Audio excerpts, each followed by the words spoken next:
definitely standing out is becoming more and more necessary. You could look at the path pre-COVID. You could pretty much close your eyes, throw a dart, and whatever you landed on, you were going to make a double-digit return. It's not that easy. The rise of inventory that's come onto the market, the more listings, you do have to execute. And whether that be having, the better amenities compared to your competitors, having the better design compared to your competitors, the better location. So, you got to work within your budget, but I think really you got to maximize the space that you have and trying to find properties that have inherent advantages. Your network is your net worth. Come listen to some of the most successful people I know share invaluable knowledge, stories, and advice in real estate, business, and beyond. This is Weiss Advice. Whether you want to take your business or personal life to the next level, look no further. Welcome back to another episode of Weiss Advice. I'm your host, Yona Weiss. On this show, we are together today for another incredible episode with Taylor Jones. I'm so excited, even though I just mentioned him in the pre-show kind of briefing that I've interviewed two other people in the past week about short-term rentals. And so it's interesting to bring someone else on. But as you'll hear shortly, Taylor has a totally different approach than a lot of people.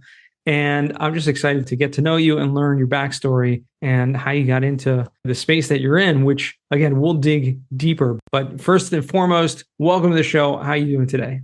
Doing great. Thanks for having me on. It's really a pleasure. And, we've been connected for a while, LinkedIn, and most recently when I joined Twitter a couple of months ago and just seeing your content on the short-term rentals just blow up. Just amazing to see so many people being successful in what their own, kind of niche is. And it's so interesting to learn from everyone in their respective niche because there's so much out there to learn. And when you hone down and become an expert in your area, it takes off. So without further ado, Taylor, give us a little backstory. Tell us, first of all, what you're doing now, and then maybe the backstory leading up to how you got there. Yeah, certainly. So I run the acquisitions team for Techvestor. We run a short-term rental investment fund, allows investors to invest in short-term rentals through, our diversified portfolio. Lifelong sales guy, always drifted from one sales job to the next, kind of chasing commissions along the way.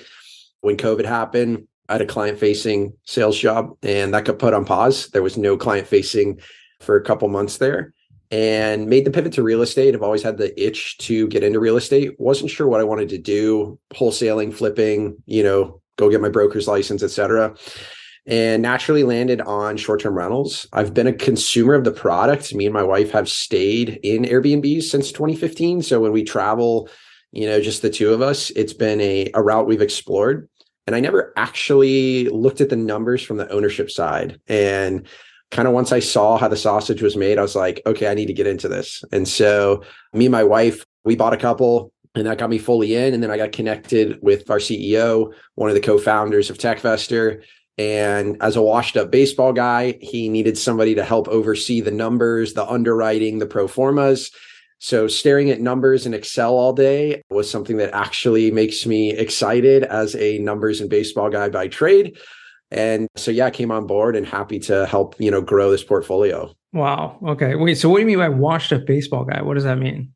Played in high school, all growing up, actually. I tried to play in college, had a couple opportunities, end up realizing that was probably good enough to play at a small college, but always wanted the big college life. So I tried to balance the two. And kind of had to make that decision. Do I, want to hang on to the baseball career that probably isn't going anywhere or start focusing on the rest of my life? And made that decision to pass on baseball, unfortunately. Yeah. Well, it's probably the right choice. It's extremely hard to make it in any professional sport, as I'm sure you know. But here you are now. Walk us back a little bit. I mean, the amazing thing about being in a sales job is there are so many, you can do anything essentially, right? Because sales is transferable to any type of field whatsoever. And finding that, that itch that you found in the Airbnbs at that time, and you're in Florida, correct? Correct. So there's a lot of markets out there that are very keen to, hospitality and Airbnbs in general. But, finding Seif and finding this company, this startup, which is really interesting. I'd love to go dig a little deeper because it is, on the one hand, it's a startup. It's a tech startup. On the other hand, it's a real estate company and it's an investment company. So how do you blend the two? And maybe tell us more about what this company actually does, because I've never, I've looked into a little bit, but probably our listeners have never heard of this. Yeah, certainly. So our two co-founders come from tech, ex-Facebook and ex-Apple respectively. And so we knew there was a way to take a tech-forward approach, but having the right human element. I think we all saw between iBuying and all the different companies that just buying based on numbers on a computer screen can absolutely wreak havoc.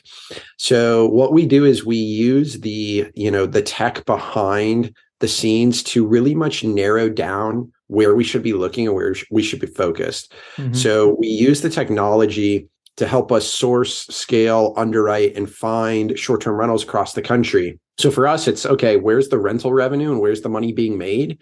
And where is there affordable real estate to buy? So it's one thing if you have a short-term rental that's generating, $100,000 in revenue, but if you have to pay $1 million for it, that's not as alluring as if you could buy that for, $400K. So for us, that spread between the purchase price and the rental revenue, mm-hmm. the bigger that spread, the bigger your profit's going to ultimately be. And so for us, we use that technology to scan, the MLS and listings that hit the market across the country to find where's the best place to get that yield in the short-term rental space. And so that's where you always take the tech and you combine it with the human element, mm-hmm. which we have great, team members in the respective departments to capitalize on that. And we'll just take that information and utilize it to go make very informed decisions on the acquisition side. Okay, so I have a few questions here, and it's something that really intrigues me. This is a technology that Techvestor clearly is using. You're creating, I know for a fact you're creating these huge funds to buy large amounts of these short-term rental properties, to manage them and to use them. Is this a technology that is, solely used by your company, or is, and the goal to kind of scale that to wherever that's going to scale to as a real estate company portfolio, or is it a technology that is going to be used, to sell or for others to use the same idea, or both? Because that's really how I view it.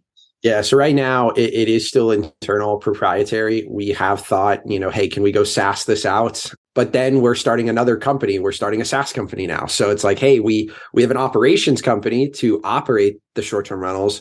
We have a real estate company to, buy and, operate the real estate.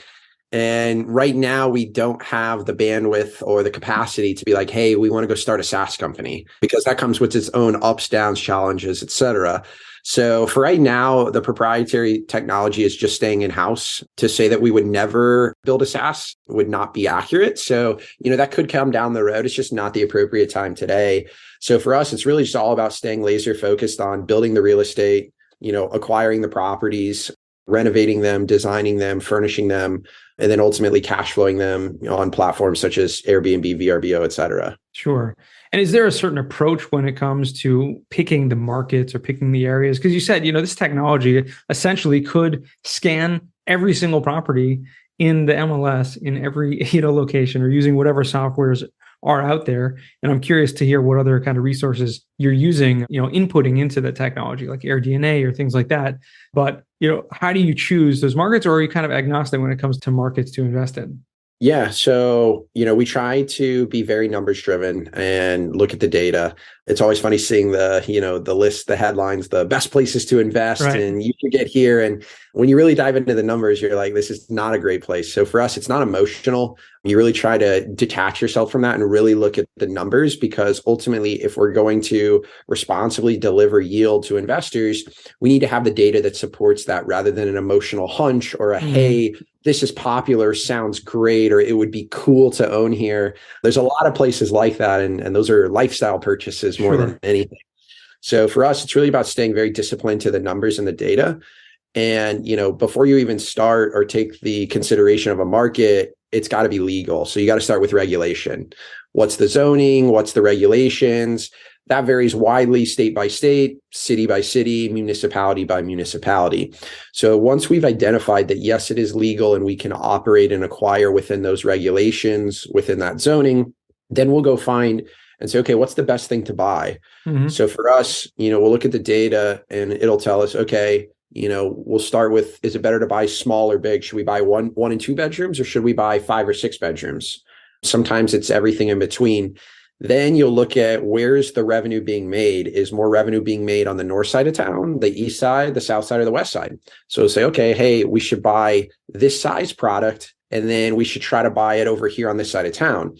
And then you want to start looking at, home values and listing prices in those various markets. And sometimes the math might tell you, hey, you know what? There's more revenue being made on the north side of town, but the, real estate price is just too high. It doesn't make sense. And there's a better opportunity to actually go buy on the east side of town. Mm-hmm. So then that's where we're going to go ultimately, is follow those trends and those data.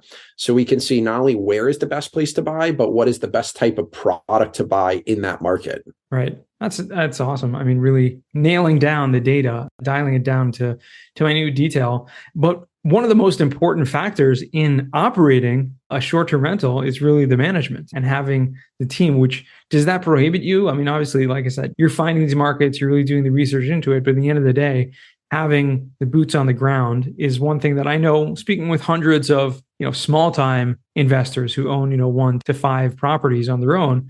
They're usually self-managing it, or they have like a team, they have the cleaning, the maintenance, the whole setup, especially if you're doing renovations, right? You need to have a team on the ground in those locations. So how do you handle that at scale when you're dealing with, I don't even know how many markets you guys are in currently or looking to get into, but that seems to be like a big challenge to entering a new market.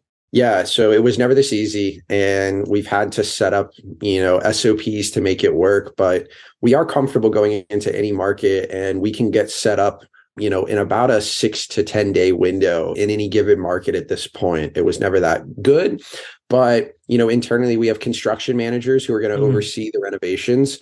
And so a lot of that is partnering with local subs, with local GCs to execute the necessary renovations, whether it's paint, flooring, bathrooms, et cetera.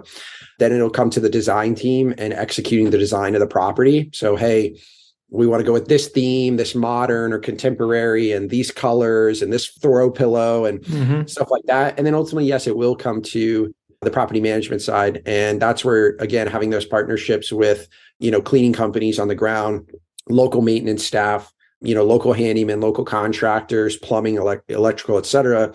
We always say it's building that Rolodex. Right. So we'll build that Rolodex as we go into that market, as we get that property ready to go live. And we'll continue to vet, interview. What's good as you scale is you start to know what questions to ask, because you've probably been burned on a situation or two, which we have naturally if you're in the space long enough. And then there's also really good marketplaces to find these, whether it's referrals from other investors of, hey, anybody have a good handyman in this market, or a good cleaner, or good there. So you start really understanding how to network within the space to build that Rolodex more efficiently. And that's just what we've learned to do at scale, is how to set that up. And then, internally, we'll just pass that property from one department to the next, from acquisition to renovation to design, and ultimately to property management. Wow. And so it's all in-house, like every step of the way. That's amazing. Yep. We want to keep our hand on the property, on the success along the way as we build and grow. So internally, how many properties currently, if you can share any of these numbers, you guys have under management, and what's the goal for this year, the next couple of years? Because I know you do have some big, ambitious goals coming up. Certainly. Last year, 2022, in Fund 1, we acquired 81 properties across 10 different states in the US. Here this year, 2023, Fund number 2, the goal is to push 200 across probably a similar 10 to 15 markets. There'll be some new markets we'll enter based on data. Some of the same markets that we've already vetted the data and we like, and the returns are great, we'll continue to buy in there for Fund 2. So that's kind of the trajectory is, we might 3 or 4x what we pushed last year versus this year. That's awesome. When you're in, the same market, you're buying multiple properties in that market.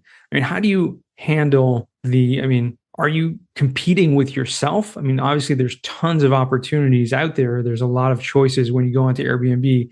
In popular markets, there could be hundreds or thousands of choices out there. But do you ever find that you're competing with yourself with different products, or do you design each property that you have in a market differently so that it caters to different people? So we do believe maybe at some point we might potentially cannibalize ourselves, but it would be a very market specific thing, meaning if there's 2,000 total listings, even if we own 200 in that market, we're still only 10% of the market. It's a lot different than if it's a smaller rural, mountain town with 500 listings and we own 200. we own 40% of the marketplace. So we do believe in those small rural, but that also comes to, the asset management and portfolio balancing that we'll want to take into consideration. We'll also diversify as like, okay, we own X amount of fours. Let's try and get some threes or twos and, offer some variety. To your point, we want to change up the amenities as often as possible, the colors, the themes. There'll be some overlap naturally, but for us, I think it gives us good opportunities as well to try things out, experiment. We'll have some fun, funky designs that as a one-off investor, you're probably not going to do it if that's your only property or you only own two. But, if we got 20 in an area, we're like, hey, we can give this a try. And it could be, a wild success or, maybe not as great as we thought. And that's kind of the good news about scale and having a diversified portfolio is, we can have some of these that, we take a little bit of a flyer on. Yeah. It gives you the poetic license really to just try out different things. And I've seen, if anyone goes onto Airbnb and looks at properties, you see everything under the sun. I mean, you can live in a basically tent of sorts, or you can live in a cabin or a house or, roundhouse or octagonal house, or, everyone has their, the gaming house or the theme, whatever the theme of that week is, which really leads me into the next question I had, which is if you can share, for a lot of our listeners who are also Airbnb investors or also people that are in the space or looking to get into it, because this is something that comes up quite often on our show. But are there any trends that you're seeing this year more than others that are actually going to be more successful? Yeah, I mean, definitely standing out is becoming more and more necessary. You could look at the path pre-COVID. You could pretty much close your eyes, throw a dart, and whatever you landed on, you were going to make a double-digit return. It's not that easy. The rise of inventory that's come onto the market, the more listings, you do have to execute. And whether that be having, the better amenities compared to your competitors, having the better design compared to your competitors, the better location. So, you got to work within your budget, but I think really you got to maximize the space that you have and trying to find properties that have inherent advantages. So that could be the size of the backyard. Right. You can have the nicest house in the world, but if we've got a bigger backyard that we can fill with more amenities, it's going to be really tough to compete. If you have that mountain view property versus, hey, we just stare at the trees and the woods, again, it's going to be tough to compete. So, some of those things are, obvious right off the top is, hey, always go for that inherent advantage. Yeah. But even if you don't, because your budget maybe doesn't constrain, is how can you maximize that space? And for us, as we scale, we can't only buy home runs because there's not that many out there. You got to start buying really good, singles and doubles to make that baseball reference. So for us, it's okay. We have this home. We know there's some disadvantages that we'll never be able to compete with these top performers, but what can we do to this space to maximize what we have and the cards we're dealt? So I think for that, it's always about, a unique design, adding the maximum amount of, amenities that are going to drive ROI. And really for us, like you talked about, is scrolling on there and looking. The more listings we look at, the more ideas we get inspired, the more we see what others in the market are doing. And it allows us to say, okay, let's clone what they're doing and then add one or two new things. So if a lot of top properties all have a hot tub, you're like, great, I'm going to add a hot tub. But then to differentiate, I'm going to add maybe a neon sign or string lights around it, or put, some lights around it, or change out the hot tub lights and put, light up lights. So for us, it's just adding that one or two, little things to make it different are always going to help you stand out in that competitive marketplace. Yeah, I mean, that makes sense. And I mean, using the advantage of being in multiple markets is you can find something that works really well in one market and then take that and see no one's doing that in, a different market. And then just, like you said, like clone that design for somewhere else and see if it succeeds in the other market as well. Yeah, that is actually spot on. I'll give you a real example. So you look at a place like the Smoky Mountains in Tennessee, movie theaters, in-home movie theaters are, like pretty much now like 30-40% of all listings have one. So it's almost become like a standard amenity. You go down south to a place like, the Blue Ridge Mountains, and not anybody has them. So we had a space and we're like, hey, let's convert it into a movie theater because it works in this other popular mountain town, but nobody else is doing it here. And all of a sudden that listing is absolutely crushing it compared to others. So I think you nailed it, is because we're able to see what's maybe working in another market is we don't mind maybe trying or experimenting and saying, hey, why does nobody else do that in this market? And sometimes it works great and we're the, forefront on it. Right. And sometimes it's just hey, this just doesn't work in this market and somebody else has probably tried it and we tried it and it still didn't work. But, that's that advantage that you mentioned. So that's kind of a real example that we've done, implemented, experimented from what we've seen in the marketplace. Makes sense. I mean, that's really such an advantage when you have that, when you have that overriding look on many different markets. I'm always impressed when people can kind of spread their wings and go that far, but it really can only be done when you're dealing with scale. I mean, having a startup that is not only a technology startup, like we said, but also a real estate startup that is growing to a fund that's acquiring hundreds of properties.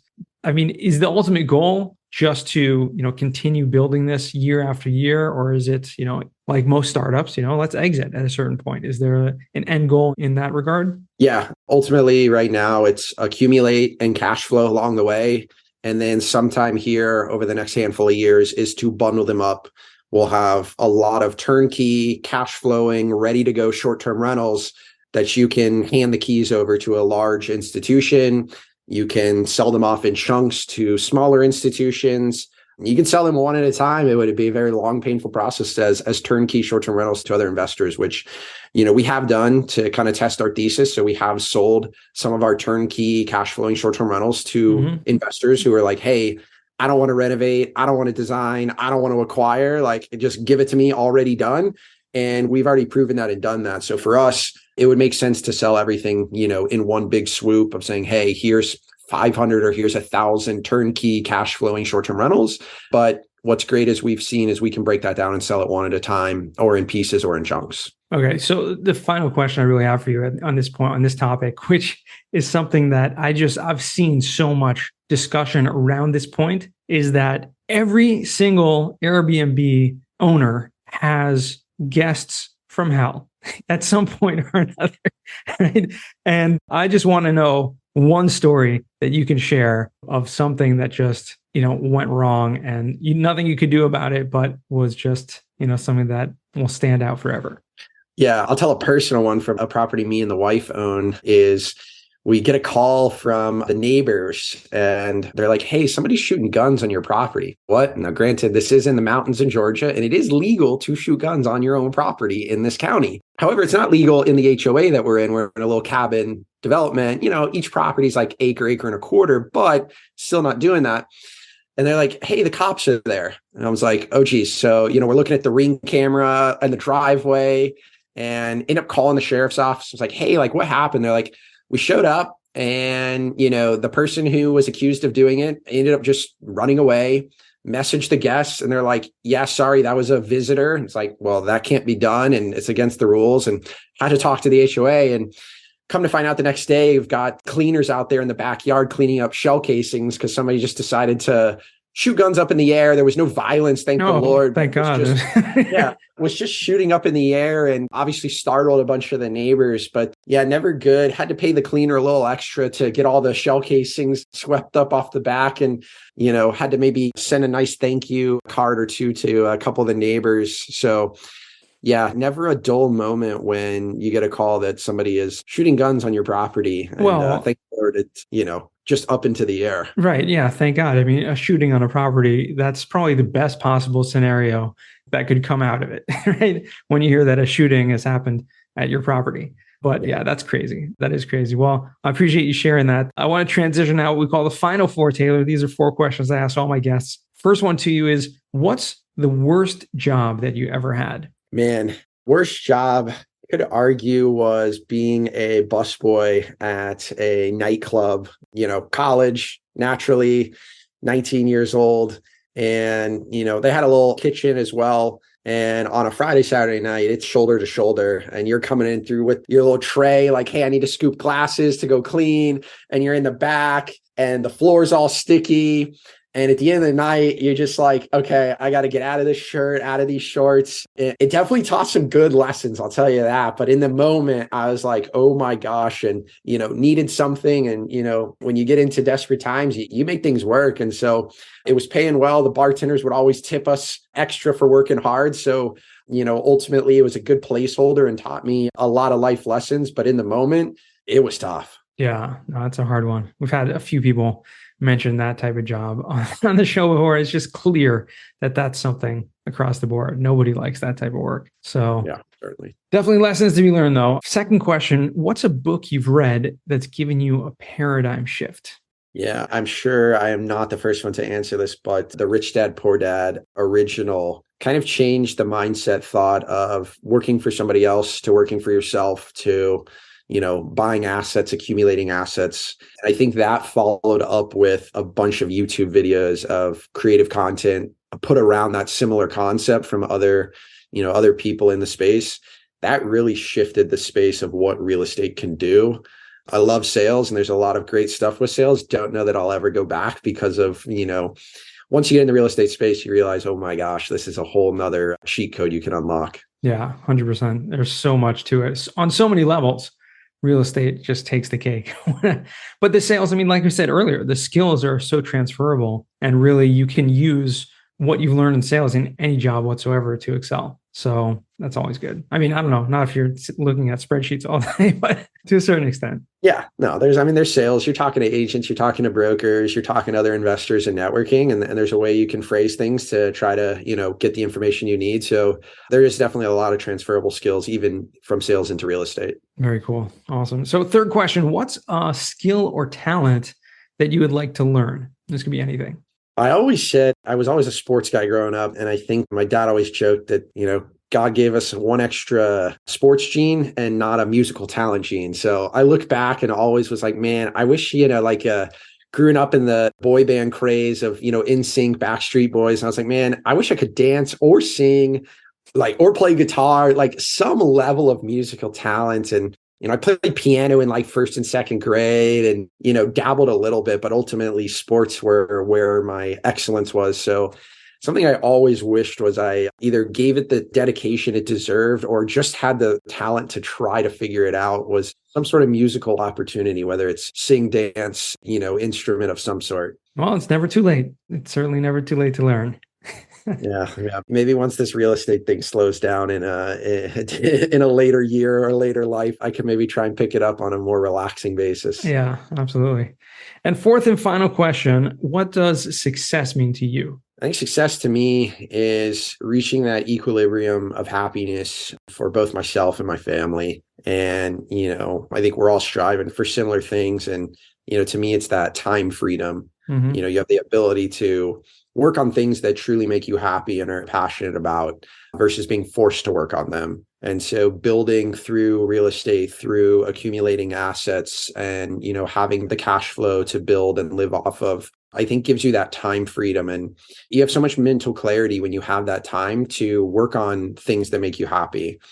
Don't know that I'm ever the guy to quote unquote retire. And I think my wife will tell you that. I'll just, mentally go start another business or work on some sort of endeavor. Mm-hmm. And I think when you have that time freedom to really have full mental clarity, that's when you can really execute, what you have in your head to set out. So for me, success is finding that balance to, be able to put all of those pieces together, both in a professional and personal life. That's awesome. Yeah. Love that. Love that definition. And it really, it shows through. I think a lot of us feel in a very similar way. So appreciate your insight on that. And, last and finally, where can our listeners find you or reach out to you? Yeah, definitely hang out a lot on Twitter, Mr. Jones, STRs. Started migrating to LinkedIn. I think I made the transition opposite of you, where you made your start on LinkedIn and then switched to Twitter. Yeah. I made my start on Twitter and now have slowly started growing on LinkedIn. If you want more information about investing, in the fund and get exposure to short-term rentals for yourself, feel free to go over to techvestor.com. Feel free to book a call with one of our team members, get your questions answered, and we'll be happy to, have you along for the journey with us. Awesome. Sounds good. Well, I appreciate you coming on the show. It's been a lot of fun. Learned a lot and, looking forward to seeing your success and continued success. Thanks a lot. Had a fun time. Appreciate it. All right. And to our listeners, thank you guys for joining all the way once again, all the way to the end. And remember, the best advice comes only when you ask. Real quick, I have one question for you. Did you like this episode? If you did, I want to ask you a huge favor. See, the biggest thing that helps this podcast grow and that will spread this message to the whole world is that if you leave a review, a rating, and subscribe to the podcast. What that does is it basically tells the platforms that this podcast is out on is that you like my stuff and I'm doing something right. So take a few seconds out of your day, hit that subscribe button, leave a rating or review. I would be extremely grateful. Also, I want to hear from you guys. So I want to hear some feedback. If you have any questions for future episodes, please find me on LinkedIn. Send me a DM, a connection request, Yona Weiss, and I'd love to hear from you.